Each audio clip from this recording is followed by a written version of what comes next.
Shalom. First and foremost, I'd like to give all praise to Yahweh, Ba'ashem, Yahushai, Ba'ashem Rakakadash. Double honors to the elders and apostles of Great Millstone who teach this truth in sincerity. And a shout out to Yakim that's out there on four corners of the earth proclaiming this truth. Brakat the Yahweh, Brakat the Yahushai, Ba'ashem Rakakadash, Brakat them.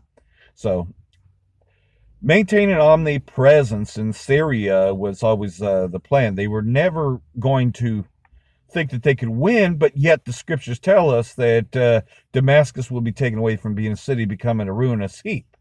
And so what we have coming up in 2019, this being the year Karagma, a lot of things are going to be taking place, possibly the re-election of Donald J. Trump, or possibly Bernie Sanders, Slovak, Bernie Sanders winning the Democratic election.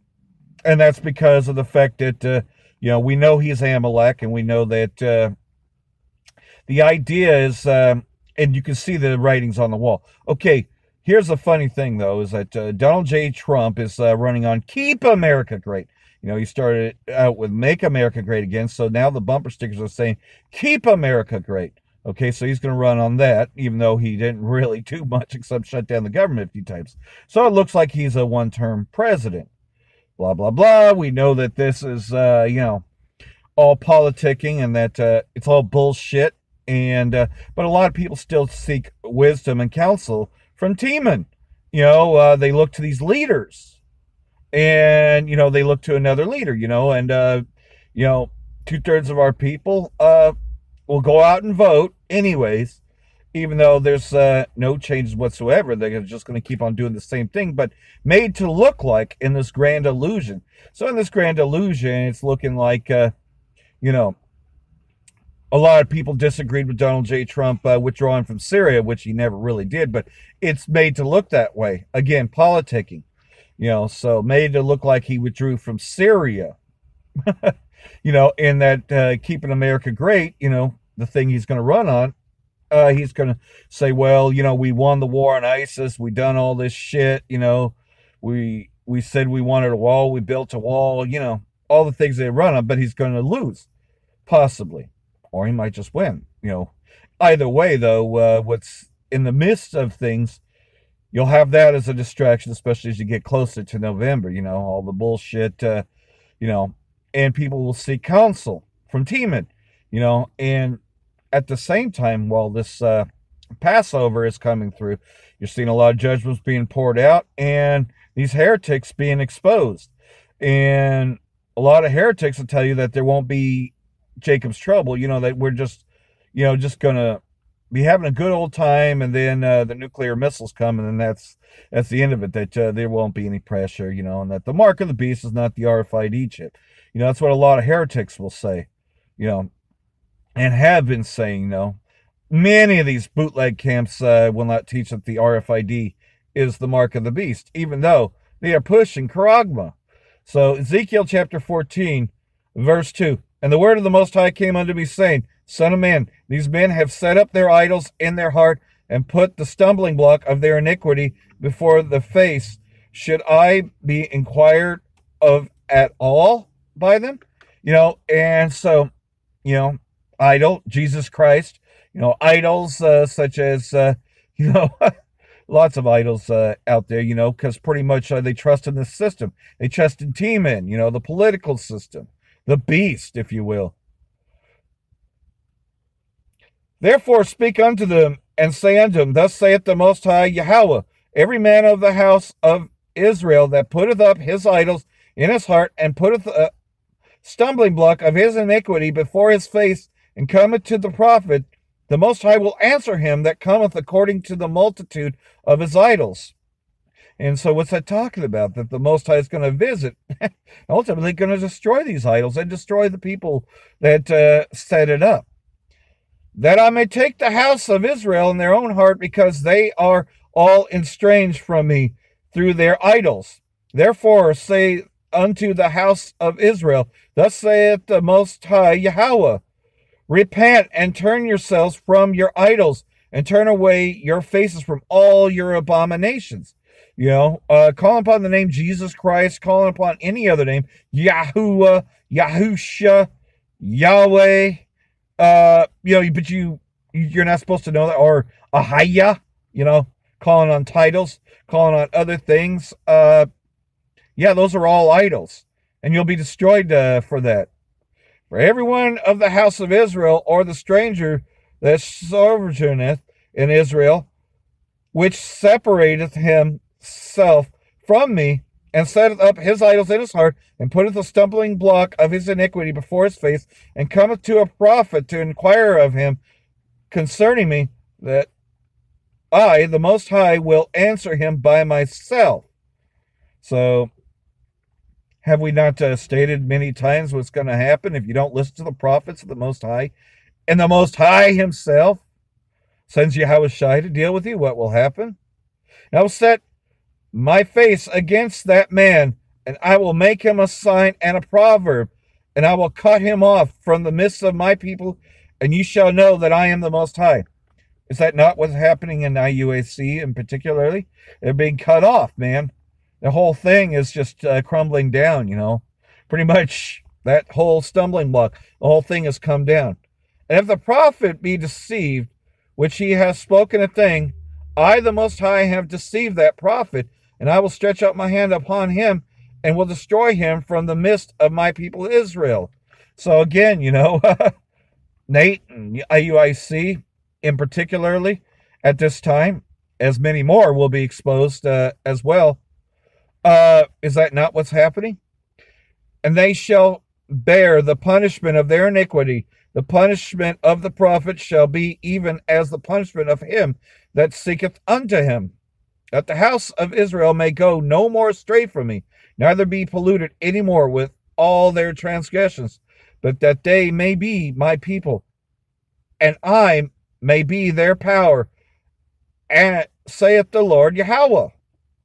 Again, you know, what's happening is he's weeding out those heretics, you know, and they're being destroyed, you know, and there's so much heresy going on.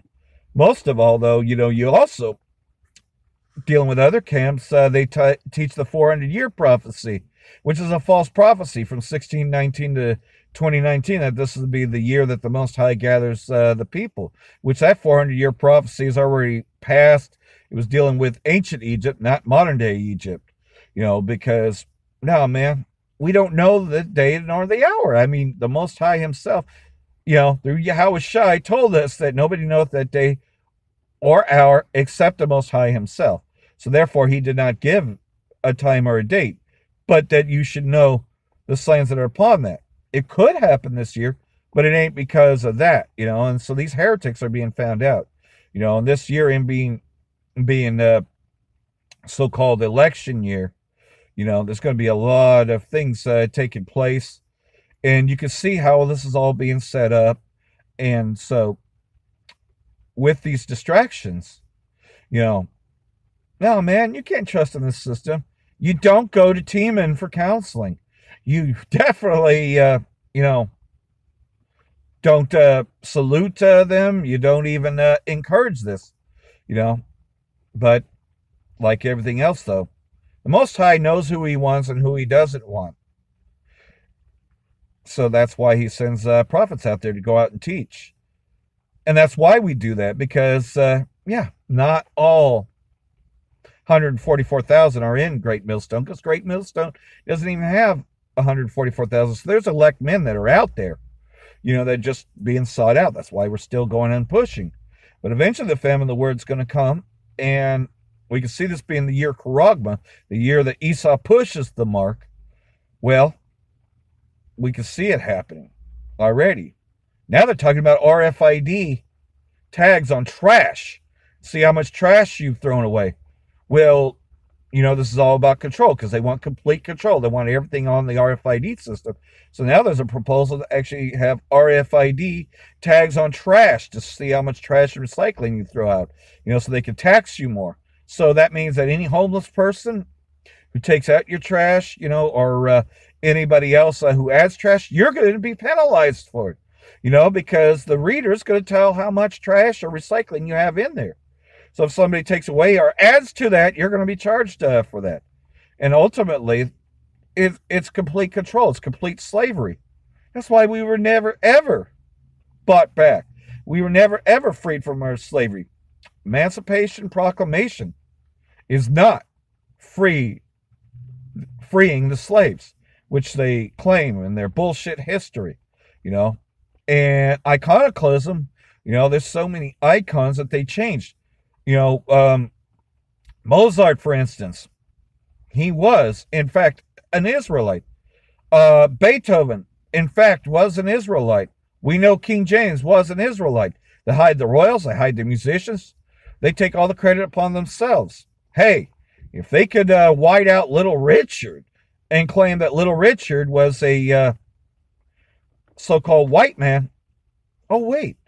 There was a guy in England that they idolized and built up called Cliff Richard, which that's neither here nor there, but either way, they built him up to be the Elvis of England, and we know that he's a Edomite because of his presence, not to mention he's a homosexual.